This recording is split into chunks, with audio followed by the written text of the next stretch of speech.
We look at ourselves as a platform to foster sustainability as a way of life. It's also about fostering social innovation, fostering social entrepreneurship.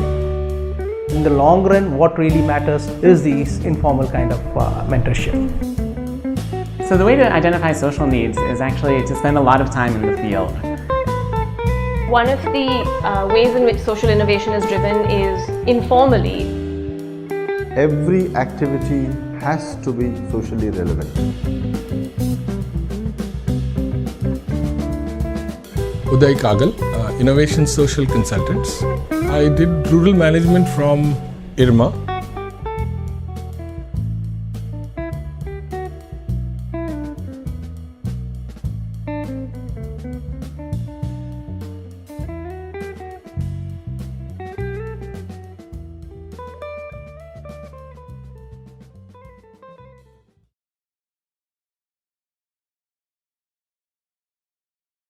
Innovation doesn't have to be with social good in mind, right? So I could be selling an anti-aging cream to 40-year-old women. That doesn't necessarily create social value.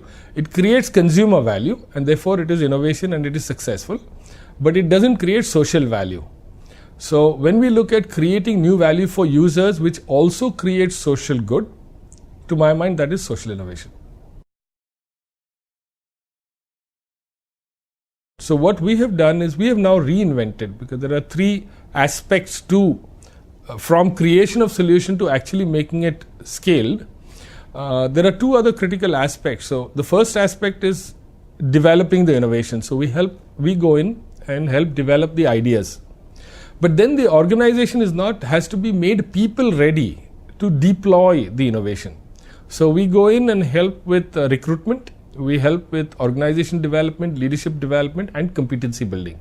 Then we actually take them forward into capital state, which is about sustaining the innovation. So we actually help them develop business plans, investor pitches, and even attract capital that supports scale. Philanthropic capital doesn't necessarily support scale, right? So it's just about delivery, service delivery.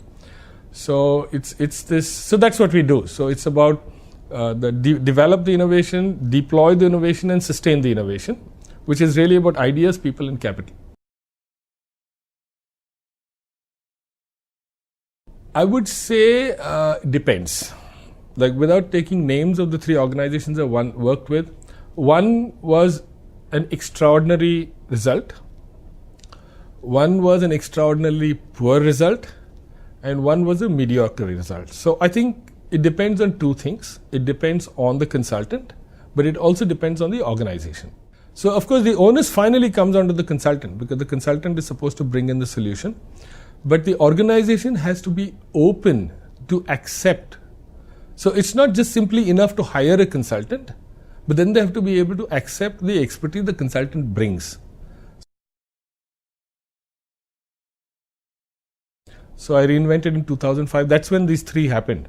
So these three are very recent. So Nandi, I know for sure, has completely moved on. In fact, I was talking to the CEO downstairs. So they've now closed down Bombay operation. They're focusing, they're saturating, they've moved to the revenue model. They are at 25% capacity fill up in their classrooms.